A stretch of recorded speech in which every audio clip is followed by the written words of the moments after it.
មានរឿងរ៉ាវដល់អាកំបាំងមួយដែលជារឿងបាត់ខ្លួនដល់អាកំបាំងមែនតែនដែលមិនអាចបកស្រាយបានរហូតមកដល់សប្តាហ៍នេះហើយរឿងមួយនេះគឺកើតទៅលើអ្នកជំនួញម្នាក់ដែលជាជនជាតិអាមេរិកគាត់មានឈ្មោះថា Jim Thompson ដែលជាអ្នកជំនួញសូត្រថៃគាត់នឹងឯងគឺជាមនុស្សម្នាក់ដែលនាំឲ្យសូត្រថៃល្បីទូទាំងពិភពលោកនៅក្នុងឆ្នាំ1945រហូតដល់ប្រជាជនថៃបានដាក់ឈ្មោះឲ្យគាត់ថាស្ដេចសូត្រថៃហើយមានរឿងសោកនាដកម្មមួយដែលបានកើតឡើងចំពោះគាត់គឺគាត់បានបាត់ខ្លួនដែលមិនអាចរកឃើញហើយក៏ខ្លាចទៅជាអាកំបាំងរហូតមកដល់សប្តាហ៍នេះរឿងនេះគឺកើតឡើងនៅក្នុងឆ្នាំ1967នៅក្នុងខែមីនានៅថ្ងៃទី26គឺគាត់បានមកលេងមិត្តភ័ក្តិរបស់គាត់នៅកាមេរូនថៃឡែនដែលនៅក្នុងប្រទេសម៉ាឡេស៊ីអ្នកដែលធ្លាប់មកកាន់ប្រទេសម៉ាឡេស៊ីឬក៏បានមកលេងកាមេរូន Highland ហ្នឹងគឺជាតំបន់មួយដែលសម្បូរទៅដោយព្រៃរួមជាមួយនឹងចំការតែហើយអ្នកដែលធ្លាប់មកលេងនៅក្នុងប្រទេសម៉ាឡេស៊ីច្បាស់ជាធ្លាប់ស្គាល់ហើយឬក៏ធ្លាប់បានសាកហើយជាមួយនឹងធីតារីដែលជាតែដែលល្បីមួយនៅក្នុងប្រទេសម៉ាឡេស៊ីនេះឯងអាចនិយាយបានថាប្រទេសម៉ាឡេស៊ីគឺសម្បូរទៅដោយចំការតែហើយត្រឡប់មកកាន់រឿងរបស់លោក Jim Thompson វិញនៅថ្ងៃទី26នោះគឺគាត់បានមកលេងមិត្តភ័ក្តិរបស់គាត់ដែលនៅតំបន់កាមេរូនមិត្តភ័ក្តិរបស់គាត់មានឈ្មោះថា Dr. Ling គឺគាត់មានផ្ទះមួយដែលនៅជ្រុងម្ខាងនៅក្នុងព្រៃដែលនៅក្នុងតំបន់កាមេរូនលោក Dr. Ling ក៏ដូចជាលោក Jim Thompson នឹងឯងគឺគាត់តែងតែលោក Jim Thompson គឺគាត់តែងតែមកលេងលោក Dr. Ling រហូតហើយពេលមួយម៉ោងនេះគឺគាត់តែងតែទៅព្រះវិហារក៏ដូចជាទៅលេងវាយហ្គោនហ្គោហើយនឹងដើរព្រៃពីព្រោះអីលោកThompson ហ្នឹងគឺគាត់ចូលចិត្តដើរព្រៃមែនទែននៅពេលដែលគាត់សម្រាប់នៅពេលថ្ងៃឡើងហើយគឺដូចរាល់ដងអញ្ចឹងបន្ទាប់ពីទៅព្រះវិហារក៏ដូចជាវាយហ្គោនហ្គោហើយថ្ងៃឡើងពួកគាត់ក៏មកសម្រាប់នៅផ្ទះរបស់លោក Dr. Ling នៅពេលដែលសម្រាប់នៅផ្ទះរបស់លោក Dr. Ling ណាលោក Thompson ហ្នឹងគាត់បាននិយាយថាគឺគាត់ចង់ដើរលេងនៅម្ដុំនឹងបន្តិចហើយគាត់ក៏បានដើរចេញទៅគាត់ដើរលេងនៅព្រៃដែលនៅជុំវិញផ្ទះរបស់លោក Dr. Ling ហ្នឹងហើយវាក៏ជាពេលដែលចុងក្រោយដែលលោក Dr. Ling រួមជាមួយនឹងលោក Thompson ហ្នឹងបានជួបគ្នាហើយក៏បាត់ដំណឹងលោក Thompson រហូតមក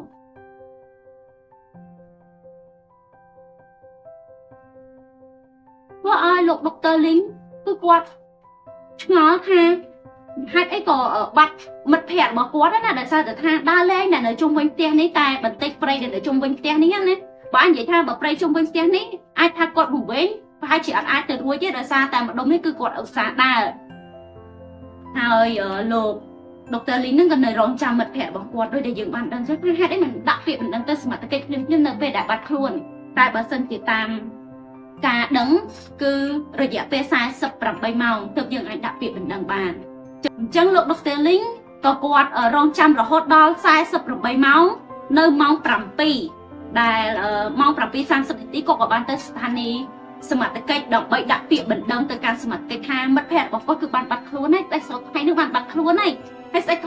ដាច់សូត្រថៃនេះគឺជាសិទ្ធិមួយរូបទៀតដល់ពេលអញ្ចឹងគាត់ដល់ឮថាស្ដេចសូត្រថៃបាត់ខ្លួនហើយសមត្ថកិច្ចក៏ដូចជា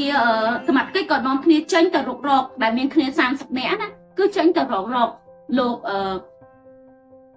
Thompson នឹងឯងគឺនាំគ្នាចេញទៅរុករកនៅម្ដុំព្រៃដែលនៅជុំវិញផ្ទះរបស់លោក Dr. Ling ប៉ុន្តែរកយ៉ាងណាក៏អត់បានឃើញពីដំរុយអ្វីទាំងអស់ព្រឹកស្អែកឡើងសមត្ថកិច្ចក៏បន្ថែមមនុស្សចំនួន120នាក់នៅពេលព្រឹកបន្ថែមមនុស្ស120នាក់ដល់ពេលថ្ងៃថែម120នាក់ទៀតជុំវាឡើងទៅដល់240នាក់នៅក្នុងថ្ងៃដដែលហ្នឹងគឺដើម្បីរកលោកស្ដេចសូត្រថៃប៉ុន្តែនៅតែរកអត់ឃើញដែលសិតតែជាអ្នកជំនាញដែលចុះទៅក្នុងព្រៃដែលជ្រៅមានទាំងឧបករណ៍និងវិទ្យុតាក់ទងសពគ្រប់បែបយ៉ាងទាំងអស់រុករករហូត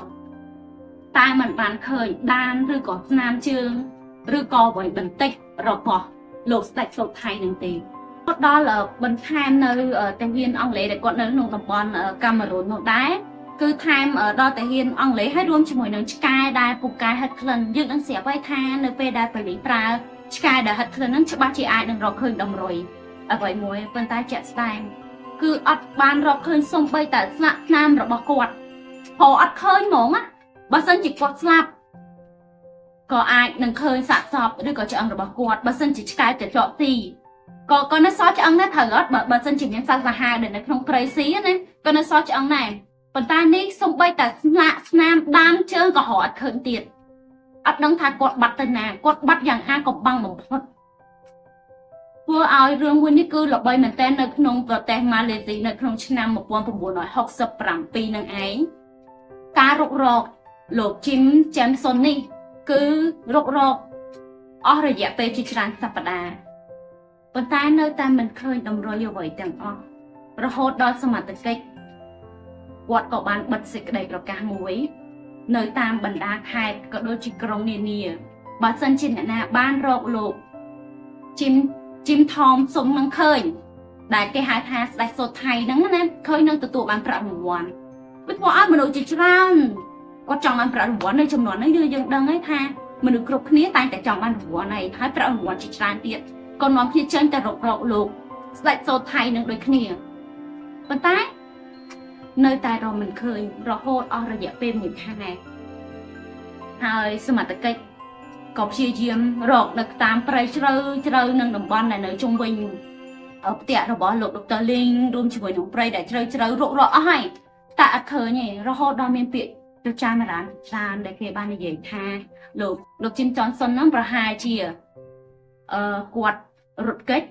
គាត់មិនចង់ឲ្យនរណាម្នាក់ឃើញគាត់អាចនឹងរត់គេចទៅតំបន់មួយដែលស្ងប់ស្ងាត់ម្នាក់ឯងឬក៏គាត់បានត្រូវគេចាប់ជំរិតប៉ុន្តែបើសិនជាគាត់ត្រូវគេចាប់ជំរិតមែនតែហេតុអីក៏អត់មានខាងចៅណាដែលតាក់ទងមកកាន់ក្រុមគ្រួសាររបស់គាត់អត់មានសោះហើយក៏មានពាក្យចាមរាមជាច្រើនមកទៀតដែលថាតាក់ទងជាមួយនឹងខាងនយោបាយហើយដោយសារតែគាត់ជាអ្នកដែល business គេអាចបាននិយាយបានថាជាអ្នកជំនួយដែលល្បីហើយនឹងល្បីឈ្មោះហើយនឹងមានគាត់អាចនឹងត្រូវបានតាក់ទងជាមួយនឹងខាងរដ្ឋាភិបាលឬក៏មានពាក្យចាមរាមដែលនៅក្នុងស្រុករបស់ប្រទេសថៃដែលគេនិយាយថាគាត់គឺជាមនុស្សស្លាញ់ភេទដូចគ្នាប៉ុន្តែទោះជាយ៉ាងណាក៏ដោយក៏អត់មានតម្រុយអ្វីដែលអាចបកស្រាយបានថាតើការបាត់ខ្លួនរបស់គាត់គឺបាត់ដោយបែបណាបាត់ទៅយ៉ាងម៉េចហេតុអីបានរកមិនឃើញរហូតដល់មានប្រជាជនជាច្រើនរបស់ប្រទេសថៃដែលគាត់បានមកលេងនៅកាមេរូននេះក៏ដូចជាអ្នកសារព័ត៌មានជាច្រើនទៀតក៏បានចុះមកស៊ើបរឿងរបស់គាត់រហូតក៏អ្នកខ្លះក៏គេបានសរសេរណាប៉ុន្តែវាមិនមានព័ត៌មានជាក់លាក់ណាមួយថាជាព័ត៌មានរបស់លោកជីមថមសុននេះឯងថាជាគាត់ទេគេថាបានឃើញក្រុមឆ្អឹងនៅក្នុងព្រៃដ៏ជ្រៅមួយនៅក្នុងកាមេរូនតែដល់ពេលដែលធ្វើ DNA វាគ្រាន់តែជាព័ត៌មាននិយាយពីមាត់មួយទៅមាត់មួយណាមិនមែនជាគាត់អ្នកដែលទស្សនាវីដេអូមួយនេះតើលោកអ្នកគិតបែបណាចំពោះលោកថមសុនថាគាត់បាត់ខ្លួនយ៉ាងអាកំបាំងនេះត្រូវជារឿងឃាតកម្មករណីចាប់ចម្រិតឬក៏គាត់បានគេចខ្លួនពីរឿងអ្វីមួយដែលគាត់ចង់ចាក់ចែងពីពិភពដែលរញ៉េអញ្ញៃអាចនិយាយថាគាត់ចង់ទៅកន្លែងមួយដែលវារៀងស្ងប់ស្ងាត់ល្អសម្រាប់ជីវិតរបស់គាត់អត់ចង់ប្រឡូកនៅក្នុងចំនួន business នេះទៀតឬក៏បែបណា